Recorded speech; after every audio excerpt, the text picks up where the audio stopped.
Hello friends, मैं हूं नीरज कुमार। दोस्तों, आज के इस लेसन में हम सीखेंगे भारत के प्रतिरक्षा से आने वाले प्रश्नों को, जो कि आपके ग्रुप डी, रेलवे, एनटीपीसी और अदर एग्ज़ामों के लिए बहुत ही इम्पोर्टेंट है। आप मेरा यकीन मानो, इसमें टोटल 25 या 30 क्वेश्चन होंगे भारत के प्रतिरक्षा के बारे में, जिसमें से आपका होगा भारत के थल सेना कौन अध्यक्ष कौन होता है, भारत के प्रथम प्रधानमंत्री या फिर भारत के प्रथम रक्षा मंत्री कौन थे। ऐसे ही रिलेटेड क्वेश्चन भारत के प्रतिरक्षा से क्वेश्चन होंगे, जो कि प्रीवियस ईयर से लिए गए क्वेश्चन हैं और कहीं ना कहीं यह किसी न किसी प्रश्न में पूछे गए हैं, इसीलिए आपके लिए बहुत ही इंपॉर्टेंट हो जाता है। तो बिल्कुल वीडियो को अंत तक देखिएगा ज़रूर, इससे आपके सारे डाउट क्लियर हो जाएंगे और आप किसी भी एग्ज़ाम में जाते हो, लाइक एसएससी, और अभी आपका ग्रुप डी का एग्ज़ाम भी होने वाला है, तो अगर इस चैप्टर से प्रश्न आता है तो आप मेरा यकीन मानो, आप अपने जीके में एक अच्छी स्कोर कर पाओगे। क्योंकि अगर प्रीवियस ईयर में पूछा गया है तो जाहिर सी बात है कि अगर आपके आने वाले एग्ज़ामों में भी पूछेगा, क्योंकि ग्रुप डी का आपसे तो कोई दुश्मनी है नहीं, तो फिर क्यों ना पूछे। तो चलिए दोस्तों, वीडियो को स्टार्ट करते हैं। हमारा पहला क्वेश्चन है, थल सेना, वायुसेना तथा नौसेना। थल सेना, वायुसेना तथा नौसेना, इन तीनों का जो मुख्यालय, वो तीनों का मुख्यालय न्यू दिल्ली में है। आप एक चीज़ याद रखना, ये बहुत बड़ा इंपॉर्टेंट है, कभी कभी पूछ देता है कि इंडियन नेवी का मुख्यालय कहाँ पे है, तो ये चीज़ आप याद रखना। थल सेना, वायुसेना तथा नौसेना, इन तीनों का मुख्यालय न्यू दिल्ली में है। ओके दोस्तों, आगे बढ़ते हैं। हमारा नेक्स्ट क्वेश्चन है, भारत का प्रथम रक्षा मंत्री कौन थे? भारत के प्रथम रक्षा मंत्री कौन थे? तो भारत के प्रथम रक्षा मंत्री बलदेव सिंह थे। और एक चीज़, अभी रक्षा मंत्री कौन है? अभी रक्षा मंत्री राजनाथ सिंह हैं। नेक्स्ट क्वेश्चन है, भारतीय थल सेना के प्रमुख कमांडर इन चीफ, जिसे हम थल सेना सेनापति भी कहते हैं, वो कौन थे? भारतीय सेना के प्रमुख कमांडर इन चीफ, जिसे हम थल सेना के नाम से भी थल से सेनापति भी जिसे हम कहते हैं, वो कौन है? डॉक्टर एम करियप्पा थे भारत के प्रथम प्रमुख सेना, जिसे हम बोलते हैं commander in chief. Next question है, प्रथम फील्ड मार्शल कौन थे? जनरल मानसिंह खा जो थे प्रथम मार्शल फील्ड थे। नेक्स्ट क्वेश्चन है, भारतीय नौसेना के प्रथम अध्यक्ष कौन थे? भारतीय नौसेना के प्रथम अध्यक्ष जो थे, वाइस एडमिरल आर.डी. कटारी, 1998 में ये भारत के नौसेना के प्रथम अध्यक्ष थे। ये बहुत ही इंपॉर्टेंट क्वेश्चन है, आपके प्रीवियस ईयर में पूछे गए क्वेश्चन है। नेक्स्ट क्वेश्चन है दोस्तों, भारतीय वायुसेना की स्थापना 8 अक्टूबर 1932 को की जाती है, जिसे 7 कमांडर में बांटा गया था। भारतीय नौसेना का जो स्थापना होता है वह 8 अक्टूबर 1932 ईस्वी को होता है और इसे 7 कमांडर में बांट दिया जाता है। नेक्स्ट क्वेश्चन है, वायुसेना का प्रमुख कौन होता है? तो वायुसेना का प्रमुख वायुसेना अध्यक्ष होता है। और अभी वायुसेना का अध्यक्ष कौन है, ये आप कमेंट बॉक्स में मुझे बताना। नेक्स्ट क्वेश्चन है, प्रथम एयर चीफ कौन था?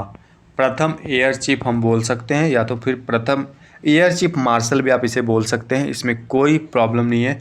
एडमिरल थॉमस एम हर्ट्स जो थे, वह प्रथम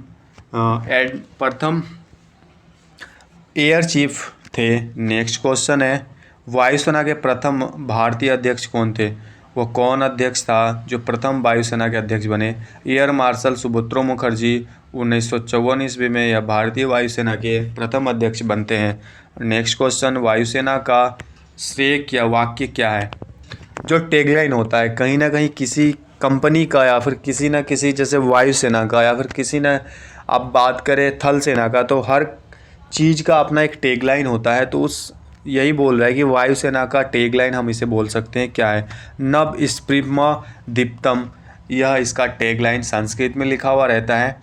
नेक्स्ट क्वेश्चन है, नौसेना का सेव क्या है? मैंने क्या बोला कि हर नौसेना का भी अपना एक टैगलाइन होता है, तो नौसेना का टैगलाइन है सन नो वरुण टैगलाइन है नौसेना का। नेक्स्ट क्वेश्चन है, भारत का सर्वोच्च वीरता पुरस्कार, जिसे हम परमवीर चक्र के नाम से जानते हैं, भारत का सर्वोच्च वीरता पुरस्कार, जिसे हम परमवीर चक्र बोलते हैं, उनके विजेता कौन है, यानी उनको सबसे पहले किसको भारत का परमवीर चक्र दिया जाता है? मेजर सोमनाथ शर्मा को नवंबर 1947 को इन्हें भारत का परमवीर चक्र दिया जाता है। नेक्स्ट क्वेश्चन है, तीनों सेनाओं का प्रमुख कौन होता है? एक चीज़ आप याद रखना, थल सेना, वायुसेना और थल सेना, वायुसेना और जल सेना, ये तीनों सेना का जो प्रमुख होता है वो भारत का राष्ट्रपति होता है, लेकिन एक्शन लेने का जो कार्य करते हैं वो भारत के रक्षा मंत्री के हाथों में होता है, किसी भी चीज़ को एक्शन लेने का कार्य। लेकिन इसका जो हेड होता है, इसका जो प्रमुख होता है वो कहीं ना कहीं राष्ट्रपति के हाथों में होता है। यानी राष्ट्रपति एक मोहरा रक्षा मंत्री एक मोहरा होता है और उसको चलाता है राष्ट्रपति। यानी राष्ट्रपति आदेश देता है कि रक्षा मंत्री को आप ये चीज़ करें तो रक्षा मंत्री करता है। जैसे नेक्स्ट क्वेश्चन है दोस्तों, थल सेना दिवस कब मनाया जाता है? ये बहुत ही इंपॉर्टेंट क्वेश्चन है आप सभी के लिए। थल सेना दिवस 15 जनवरी को मनाया जाता है, ये चीज़ आप याद रखना। नेक्स्ट क्वेश्चन है, नौसेना दिवस कब मनाया जाता है? 4 दिसंबर को नौसेना दिवस मनाया जाता है, ये भी बहुत ही इंपॉर्टेंट क्वेश्चन है। नेक्स्ट क्वेश्चन है, वायुसेना दिवस कब मनाया जाता है? तो वायुसेना दिवस 4 अक्टूबर को मनाया जाता है, 8 अक्टूबर को मनाया जाता है। नेक्स्ट क्वेश्चन है दोस्तों, भारत में प्रथम बनी पनडुब्बी का नाम क्या है?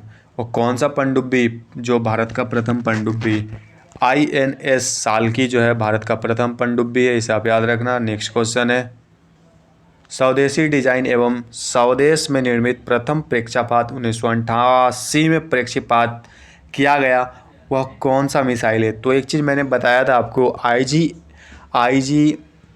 IGMDP के तहत DRDO को एक कार्य सौंपा जाता है 1983 ईस्वी में श्रीमती इंदिरा गांधी के द्वारा कि आप एक ऐसे मिसाइल का डिज़ाइन कीजिए ताकि भारत का जो रक्षा व्यवस्था है उसको कहीं ना कहीं एक नई दिशा मिल सके।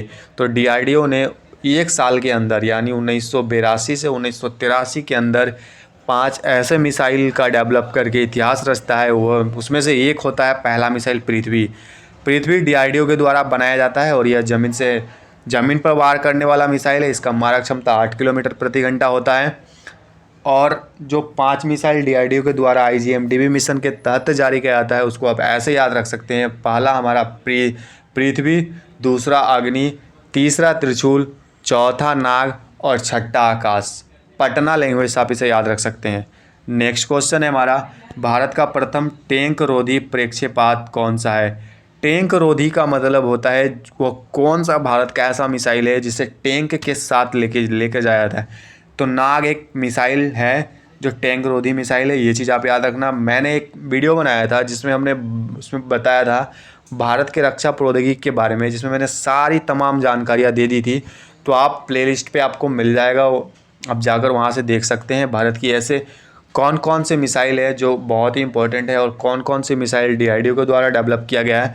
वो सारी तमाम जानकारियाँ मैंने अपने पिछले वीडियो में दिया है, तो आप वहाँ से जाकर प्लेलिस्ट में जाकर देख सकते हैं और बिल्कुल बारीकियों से वहाँ समझाया गया है, तो आपको बिल्कुल सटीक जानकारी दी गई है, तो आप वहाँ से जाकर देख सकते हैं। चलिए दोस्तों, नेक्स्ट क्वेश्चन हमारा है, भारत में प्रथम बनने वाला पहला युद्धपोत कौन सा है? भारत में बनने वाला पहला युद्धपोत INS नीलगिरी है, जो कि भारत के द्वारा पहला युद्धपोत बनाया जाता है। नेक्स्ट क्वेश्चन है, भारतीय वायुसेना का पहला नाम क्या था? यह इतना इंपॉर्टेंट क्वेश्चन है कि अगर मैं इसे बोलूँ ना MEM BBBBI मतलब very very very very very, मैं 100/10 100 में मैं इसको 100 200 300% दे सकता हूँ इस क्वेश्चन को।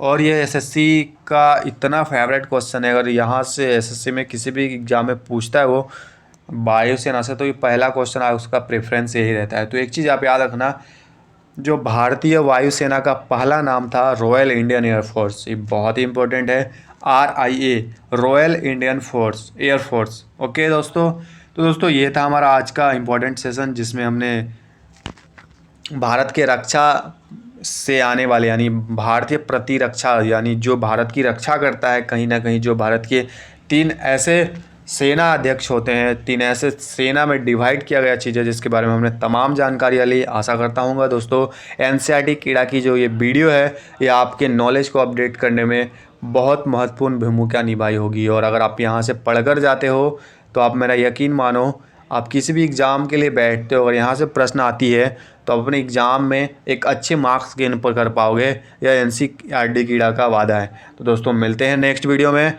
यहाँ तक आज की वीडियो समाप्त होती है। जय हिंद, जय भारत।